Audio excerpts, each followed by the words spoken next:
मित्रों, जय श्री राम, हर हर महादेव। मैं आया हुआ हूँ आज पांचाल प्रदेश की राजधानी राजा द्रुपद के अहि क्षेत्र में।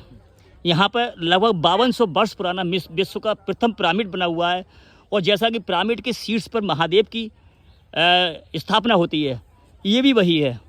तो यहाँ मुझे जो सबसे होशियार व्यक्ति लगे, आप लगे भाई साहब मेरी बात हुई और मैं इन्हें यहाँ पर लेकर आया हूँ। इनसे हम जानने का प्रयास करेंगे यहाँ का इतिहास। राम राम भाई साहब। राम राम जी। क्या नाम भाई साहब आपका? मेरा नाम राम कुमार वर्मा है। मैं आलमपुर कोट का निवासी हूँ। मजरा नसरतगंज यहीं पास में पड़ता है, 1 किलोमीटर है ये। अच्छा, तो यहाँ आप क्या करने आए हैं भाई साहब? यहाँ हमारी खेती है इस किले के अंदर। अच्छा, इसके बारे में आप जानकारी देंगे कि ये क्या मतलब संरचना क्या है, ये कब की बनी हुई है? ये लगभग 5000 से अधिक वर्ष का बना हुआ शिव मंदिर है ये। अच्छा, हाँ, ये भीम के द्वारा स्थापित किया हुआ शिव मंदिर है ये। अच्छा, ये बताते हैं, इस इतिहासकार बताते हैं और इतिहास में वर्णन भी आता है, महाभारत में भी आता है इसका वर्णन जी। जिस समय राजा द्रुपद यहाँ के राजा हुआ करते थे, उस समय पांडव अपनी शिक्षा ग्रहण कर रहे थे द्रोणाचार्य से। द्रोणाचार्य का गांव यहाँ से 8 किलोमीटर की दूरी पे पड़ता है। कौन सा गांव है भाई साहब? गुरुग्राम। हाँ, गुरुग्राम, जहाँ वो पांडव और कौरव, हाँ, जिन्होंने शिक्षा प्राप्त की है, वो यहाँ से 8 किलोमीटर की दूरी। अच्छा अच्छा। हाँ। तो उस समय वो एक बार राजा द्रोणाचार्य, वो गुरु द्रोणाचार्य यहाँ पर राजा द्रुपद के यहाँ आए। इससे पहले इनकी मित्रता हुआ करती थी यहाँ। तो एक गाय मांगने के उद्देश्य से वो इनके पास आए, राजा के पास, अपने पुत्र के लिए, अश्वत्थामा के लिए, दूध पिलाने के लिए। हाँ। लेकिन राजा ने जो है गाय देने से इनकार कर दिया। और उनका अपमान किया कि आप एक ब्राह्मण भिखारी और मैं एक राजा। गुरु द्रोणाचार्य के लिए इस बात की गिलानी हुई और वो क्षुब्ध मन से वापस अपने लौट गए।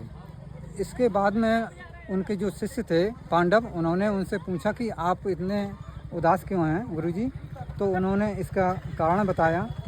तो गुरुजी ने कहा कि आप राजा के लिए सकुशल बंधक बना के हमारे सामने गुरुदक्षिणा में लिया था वो। हाँ। जब शिक्षा पूरी हो गई पांडवों की और कौरवों की, तो पहले कौरवों को भेजा था, लेकिन कौरव हार गए थे। हाँ। उसके बाद में पांडवों को भेजा। तो पांडव यहीं पे आक्रमण करने आए थे, यही वो स्थान है। वही स्थान है ये। तो पांडवों ने जो है इनको बलपूर्वक या जिस विधि से भी लेके गए, हाँ, उनको बंधक बना के और उनके समक्ष द्रोणाचार्य समक्ष पेश किया। हाँ, उनके समक्ष पेश किया। तब उन्होंने गुरु द्रोणाचार्य ने पूछा कि आप बताएं महाराज कि आप कौन हैं और हम कौन हैं। राजा के पास कोई उत्तर नहीं था। वो वापस उन्होंने उनको भेज दिया। आधा राज हो गया उसके बाद फिर। हाँ, उसके बाद फिर राजा ने अपने जो गुरु पुरोहित थे उनसे कहा कि हमारे कोई पुत्र या पुत्री नहीं है, उसके लिए जो है क्या उपाय होना चाहिए। तो उनके जो गुरु थे उन्होंने उन्होंने पुत्रेष्टि यज्ञ कराने के लिए उनसे यज्ञशाला का निर्माण कराया। यज्ञशाला कहाँ है भाई साहब? वो पास में ही है। अच्छा, यहीं पास में यज्ञशाला है कि वो? हाँ, पास में है। अच्छा। और तो उसमें जो यज्ञ हुआ, तो धृष्टद्युम्न नाम का जो पुत्र था, धृष्टद्युम्न, हाँ, धृष्टद्युम्न, वो जो है आकाश के द्वारा उत्पन्न हुआ। हाँ, उत्पन्न हुआ। और द्रौपदी हुई। द्रौपदी की जो है यज्ञ के द्वारा उत्पत्ति हुई है, इसलिए उसे यज्ञ सेनी कहते हैं। हाँ। तो ये जब उन्होंने यहाँ पर विजय प्राप्त की थी राजा द्रुपद पर, तब उसी उपलक्ष्य में ये इसका निर्माण किया गया था। ये विजय स्तंभ के रूप में जो है ये शिवलिंग की स्थापना की थी। अच्छा। तो ये इसका मतलब कितने खंड हैं इसके कितनी मंजिल है? 9 तल हैं ये। अच्छा। 9 तल में बना हुआ है और इसका द्वार जो है, तो ये यहाँ से स्टार्ट होता था। ये इसका पहला तल है ये वाला। इसके नीचे भी हैं और। अच्छा। हाँ, ये 9 तल में है ये। इसके नीचे जाने का कुछ रास्ता वगैरह? हाँ, पहले था रास्ता। ये अंदर से जो है खोखला है और इसके अंदर ये बताते हैं कि सोने का मंदिर है और इसमें आज भी होली और दीपावली पे जो है इसमें पूजा अर्चना होती है बाकायदा सुगंधित धूप की जो है वो आती है। अच्छा, ये जो विध्वंस हुआ है ये मतलब किसने किया है? ये जो आप देख रहे हैं विध्वंस, ये सब ये मुगलों ने किया है। रोहिरा सरदार ने भी किया होगा। हाँ। जो 1740 में उसका भी शासन हाँ। रहा है, मोहम्मद अली खान का। जो भी मुगल शासक आए, इसके चारों तरफ मूर्तियां थीं। पिछली साल इसका जो है दक्षिण साइड का जो पार्ट की सफाई हुई थी, तो इसमें 11 मूर्तियां अष्ट धातु की, सोने की और चांदी की काफ़ी निकली थी। हाँ, 5-5 वो की संग्रहालय में सामने रखी हुई हैं। संग्रहालय यहीं पर है? हाँ, संग्रहालय। अच्छा, एक प्रश्न है आपसे। ये चूंकि महादेव का मंदिर है, शिवालय है, ऊपर शिवलिंग की स्थापना है, फिर भी ये लोग सब जने चप्पल लेके जो है जूते लेके जा रहे हैं, तो आप गांव वाले इनसे कुछ कहते क्यों नहीं? ये क्षेत्र की अज्ञानता और अशिक्षा का कारण है। ये इसी वजह से इनको नहीं जाना चाहिए।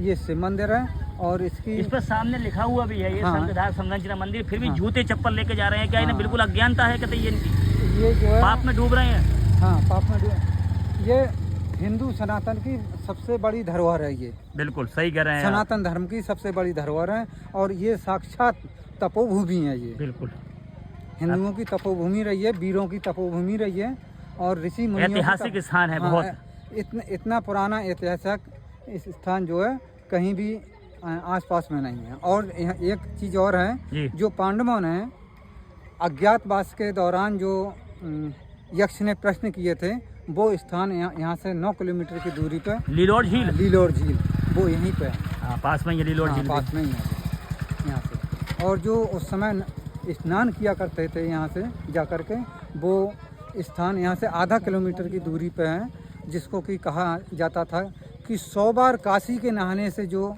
पुण्य प्राप्त होगा, वो एक बार यहाँ से मिल जाएगा। वो एक बार मसमासी के नहाने से पुण्य प्राप्त होता था। अब आप हमें यज्ञशाला दिखाएं चल करके, जहाँ यज्ञ हुआ था। यज्ञशाला पास में ही है। चलो आओ भाई साहब, चलो।